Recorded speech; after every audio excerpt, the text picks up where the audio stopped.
El matrimonio, signo visible del eterno misterio divino. De la carta a los Efesios brota una comprensión más profunda de la Iglesia y del matrimonio. Catequesis número 90, recibida por San Juan Pablo II, el 18 de agosto de 1982. Teología del cuerpo. Al analizar los respectivos componentes de la carta a los Efesios, constatamos en el capítulo anterior que la relación recíproca entre los cónyuges, marido y mujer, los cristianos la entienden a imagen de la relación entre Cristo y la Iglesia. Esta relación es al mismo tiempo revelación y realización del misterio de la salvación, de la elección de amor escondida desde la eternidad en Dios.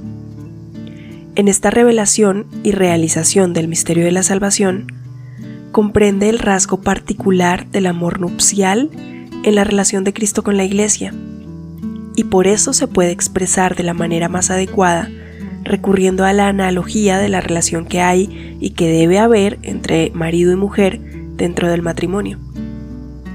Esta analogía esclarece el misterio al menos hasta cierto punto. Más aún, parece que, según el autor de la carta a los Efesios, esta analogía es complementaria de la del cuerpo místico. Confrontemos en el primer capítulo de Efesios, versículos del 22 al 23. Cuando tratamos de expresar el misterio de la relación de Cristo con la Iglesia y, remontándonos aún más lejos, el misterio del amor eterno de Dios al hombre, a la humanidad. Este misterio que se expresa y se realiza en el tiempo a través de la relación de Cristo con la Iglesia. Sí, como hemos dicho, esta analogía ilumina el misterio. A su vez es iluminada por ese misterio. La relación nupcial que une a los cónyuges, marido y mujer, deben, según el autor de la carta a los Efesios, ayudarnos a comprender el amor que une a Cristo con la Iglesia. El amor recíproco de Cristo y de la Iglesia, en el que se realiza el eterno designio divino de la salvación del hombre. Sin embargo, el significado de la analogía no se agota aquí. La analogía utilizada en la carta a los Efesios, al esclarecer el misterio de la relación entre Cristo y la Iglesia, descubre a la vez la verdad esencial sobre el matrimonio. Esto es, que el matrimonio corresponde a la vocación de los cristianos únicamente cuando refleja el amor que Cristo, esposo, dona a la Iglesia, su esposa, y con el que la Iglesia, a semejanza de la mujer sometida, por lo tanto plenamente donada, trata de corresponder a Cristo. Este es el amor redentor, salvador, el amor con el que el hombre desde la eternidad ha sido amado por Dios en Cristo. Dice Efesios en su capítulo 1, versículo 4, en Él nos eligió antes de la constitución del mundo para que fuésemos santos e inmaculados ante Él. El matrimonio corresponde a la vocación de los cristianos en cuanto cónyuges, solo si, precisamente, se refleja y se realiza en él ese amor. Esto aparecerá claro si tratamos de leer de nuevo la analogía paulina en dirección inversa, es decir, partiendo de la relación de Cristo con la Iglesia y dirigiéndonos luego a la relación del marido y la mujer en el matrimonio. En el texto se usa el tono exhortativo. Las mujeres estén sujetas a los maridos, como la Iglesia está sujeta a Cristo. Y por otra parte, vosotros los maridos, amen a sus mujeres como Cristo amó a la Iglesia. Estas expresiones demuestran que se trata de una obligación moral. Sin embargo, para poder recomendar esta obligación, es necesario admitir que en la esencia misma del matrimonio se encierra una partícula del mismo misterio. De otro modo, toda esta analogía estaría suspendida en el aire. La invitación del autor de la carta a los Efesios, dirigida a los cónyuges, para que modelen sus relaciones recíprocas a semejanza de las relaciones de Cristo con la Iglesia, estaría privada de una base real, como si le faltara la tierra bajo los pies. Esta es la lógica de la analogía utilizada en el citado texto a los Efesios. Como se ve, esta analogía actúa en dos direcciones. Sí, por una parte, nos permite comprender mejor la esencia de la relación de Cristo con la Iglesia.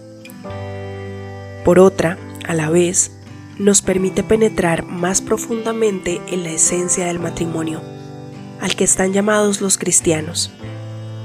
Manifiesta en cierto sentido el modo en que este matrimonio, en su esencia más profunda, emerge del misterio que se realiza en el tiempo mediante el amor nupcial de Cristo a la Iglesia.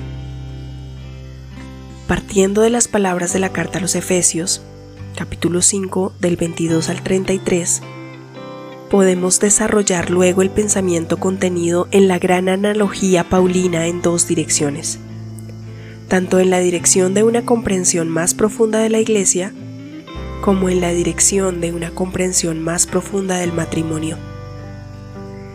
En nuestras consideraciones seguiremos ante todo esta segunda, recordando que en la base de la comprensión del matrimonio en su esencia misma está la relación nupcial de Cristo con la Iglesia. Esta relación se analiza más detalladamente aún para poder establecer, suponiendo la analogía con el matrimonio, cómo éste se convierte en signo visible del eterno misterio divino, a imagen de la Iglesia unida con Cristo. De este modo, la carta a los Efesios nos lleva a las bases mismas de la sacramentalidad del matrimonio. Comencemos pues un análisis detallado del texto.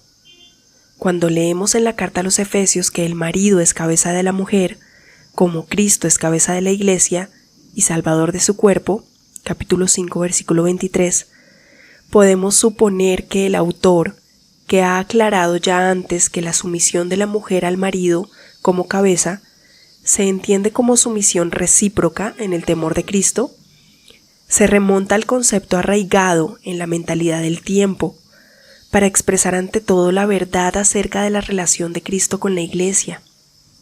Esto es, que Cristo es cabeza de la Iglesia. Es cabeza como Salvador de su cuerpo. Precisamente la Iglesia en ese cuerpo, que, estando sometido en todo a Cristo como a su cabeza, recibe de Él todo aquello por lo que viene a ser y es su cuerpo. Es decir, la plenitud de la salvación como don de Cristo, el cual se ha entregado a sí mismo por ella hasta el fin. La entrega de Cristo al Padre por medio de la obediencia hasta la muerte de cruz adquiere aquí un sentido estrictamente eclesiológico. Cristo amó a la Iglesia y se entregó por ella. Efesios 5:25. A través de una donación total por amor, ha formado a la Iglesia como su cuerpo y continuamente la edifica, convirtiéndose en su cabeza. Como cabeza es Salvador de su cuerpo y a la vez, como Salvador, es cabeza. Como cabeza y Salvador de la Iglesia es también esposo de su esposa. La Iglesia es ella misma en tanto en cuanto, como cuerpo, recibe de Cristo, su cabeza, todo el don de la salvación como fruto del amor de Cristo y de su entrega por la Iglesia. Es fruto de la entrega de Cristo hasta el fin. Ese don de sí al Padre por medio de la obediencia hasta la muerte, confrontemos Filipenses 2:8, es al mismo tiempo, según la carta a los Efesios, un entregarse a sí mismo por la Iglesia. En esta expresión, diría que el amor redentor se transforma en amor nupcial. Cristo, al entregarse a sí mismo por la Iglesia, con el mismo acto redentor, se ha unido de una vez y para siempre con ella, como el esposo con la esposa, como el marido con la mujer, entregándose a través de todo lo que, de una vez para siempre, está incluido en ese su darse a sí mismo por la Iglesia. De este modo, el misterio de la redención del cuerpo lleva en sí, de alguna manera, el misterio de las bodas del Cordero. Confrontemos Apocalipsis 19:7. Puesto que Cristo es cabeza del cuerpo, todo el don salvífico de la redención penetra a la Iglesia como al cuerpo de esa cabeza, y forma continuamente la más profunda, esencial sustancia de su vida. Y la forma de manera nupcial, ya que en el texto citado la analogía del cuerpo-cabeza pasa a la analogía del esposo-esposa, o mejor, del marido y mujer. Lo demuestran los pasajes sucesivos del texto a los que nos conviene pasar más adelante. Hasta aquí la catequesis número 90 de la teología del cuerpo. El matrimonio, signo visible del eterno misterio divino. De la carta a los Efesios brota una comprensión más profunda de la Iglesia y del matrimonio. Catequesis recibida el 18 de agosto de 1982 por San Juan Pablo II.